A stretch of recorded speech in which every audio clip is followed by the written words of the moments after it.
Hello guys, I'm back with my new video. In today's video, I will be uploading another criteria for similarity of triangles, that is side criteria for class 10th chapter triangles. So let's start with the concept similarity of triangles side. हमने अपनी previous video में एक similarity का एक criteria पढ़ा था जो था एंगल, जिसमें आपके दोनों ट्राइंगल्स के कॉरेस्पॉन्डिंग एंगल्स इक्वल थे और आपने कॉरेस्पॉन्डिंग साइड्स को सेम रेशियो में इक्वल प्रूव किया था। अब आज हम करेंगे साइड क्राइटेरिया, जिसमें आपको गिवन है कि दोनों ट्राइंगल्स की जो साइड्स हैं वो इक्वल रेशियो में हैं।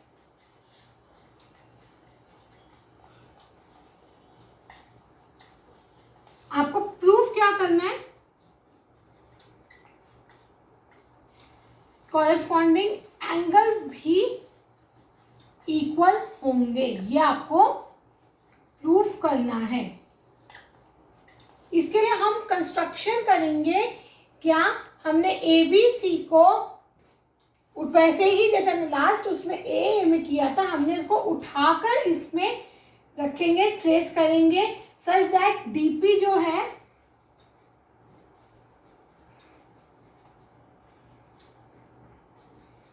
वो किसके इक्वल हो जाएगा? ए बी के, और डी क्यू जो है वो ए सी के इक्वल हो जाएगा।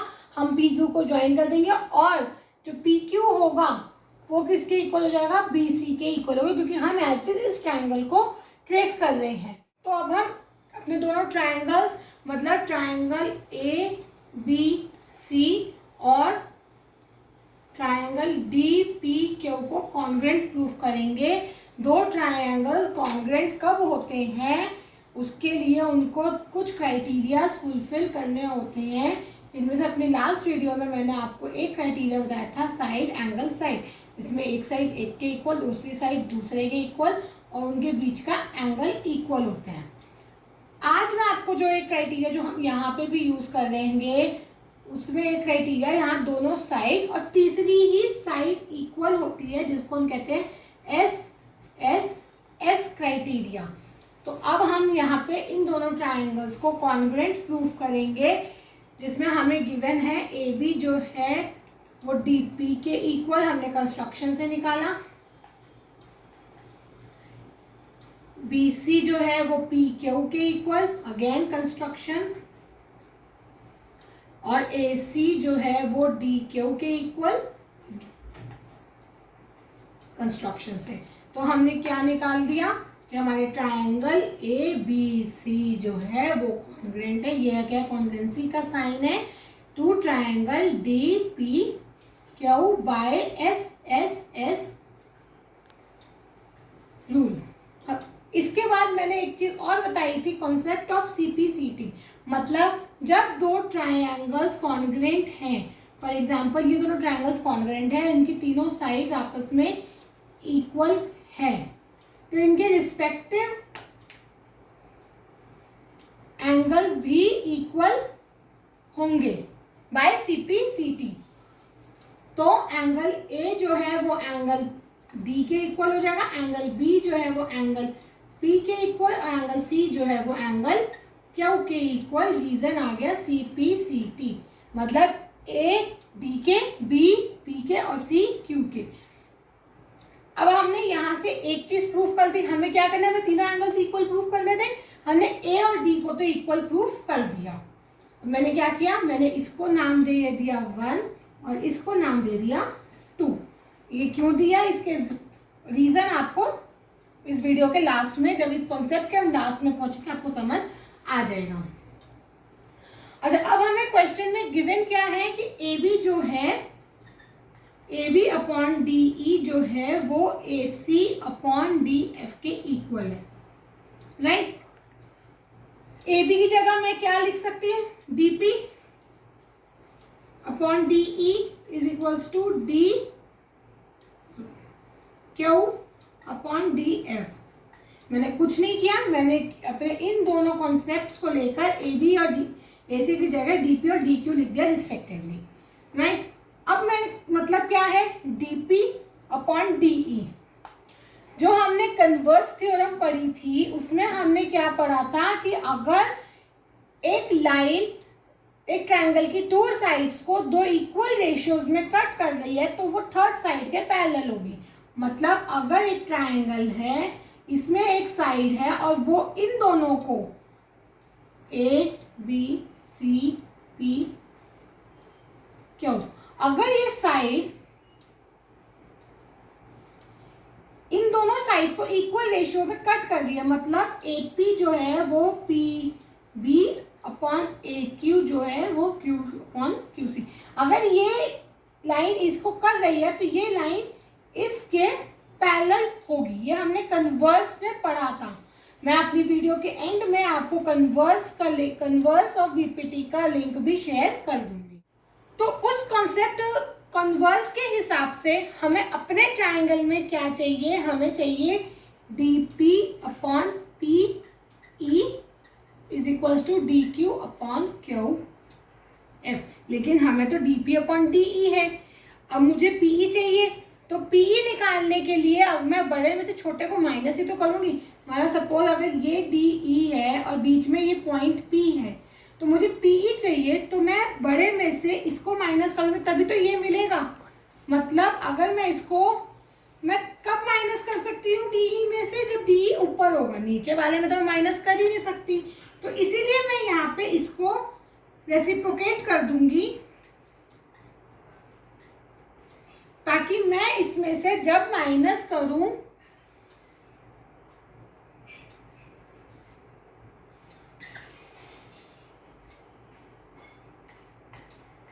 DE upon DP is equals to DF upon DQ। अब मैं क्या करूंगी, सब्ट्रैक्ट करूंगी माइनस फ्रॉम बोथ साइड्स।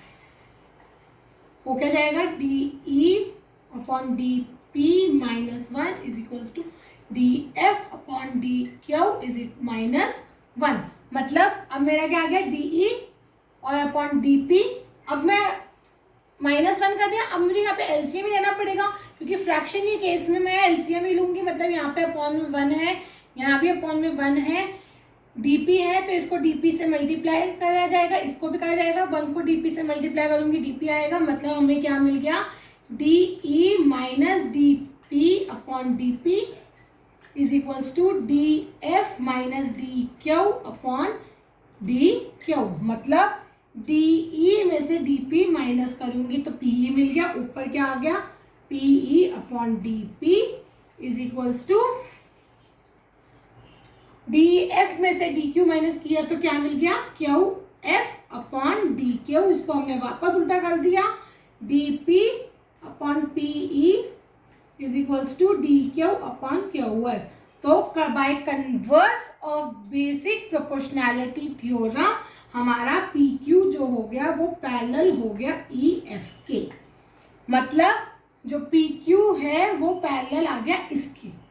तो अब जब दो लाइंस पैरेलल होती हैं और उनमें टेढ़ी लाइन जिसको हम ट्रांसवर्सल कहते हैं बनी हुई हो, तो ये वाला एंगल इसके इक्वल होता है बाय कॉरेस्पॉन्डिंग एंगल्स। ये वाला इसके इक्वल होगा। तो उसी कॉन्सेप्ट से हमारा एंगल P जो है वो एंगल E के इक्वल हो जाएगा और एंगल Q जो है वो एंगल F के इक्वल हो जाएगा। रीजन आ गया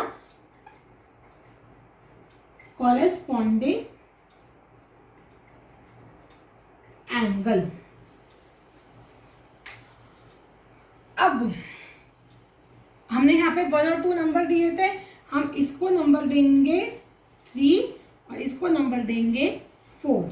तो हमने क्या किया, हमने फ्रॉम 1 2 3 एंड 4। मतलब 1 के हिसाब से B P के इक्वल, 3 के हिसाब से P E के इक्वल। तो इस हिसाब से B E के इक्वल हो गया।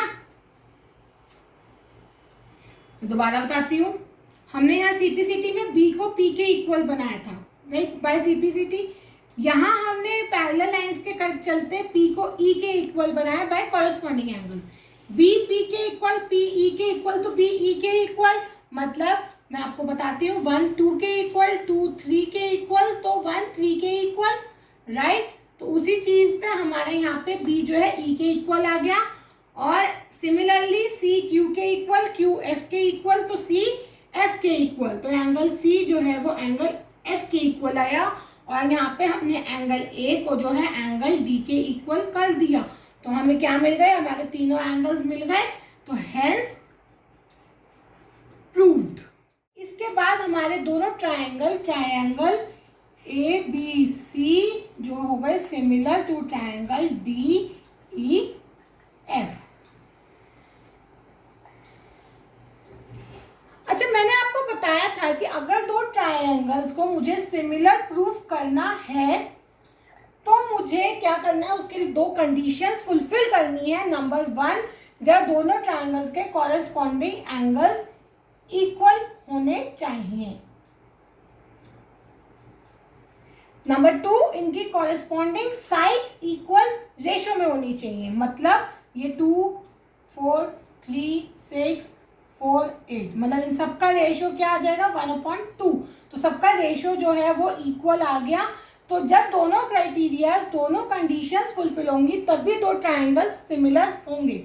लेकिन हमने अपनी प्रीवियस वीडियो जो उसमें हमने ए क्राइटेरिया करा था, उसमें क्या किया था कि हमारे को तीनों कॉरेस्पॉन्डिंग एंगल्स इक्वल गिवन थे, और हमने अपने प्रूफ में तीनों कॉरेस्पॉन्डिंग साइड्स को सेम रेशियो में प्रूफ किया।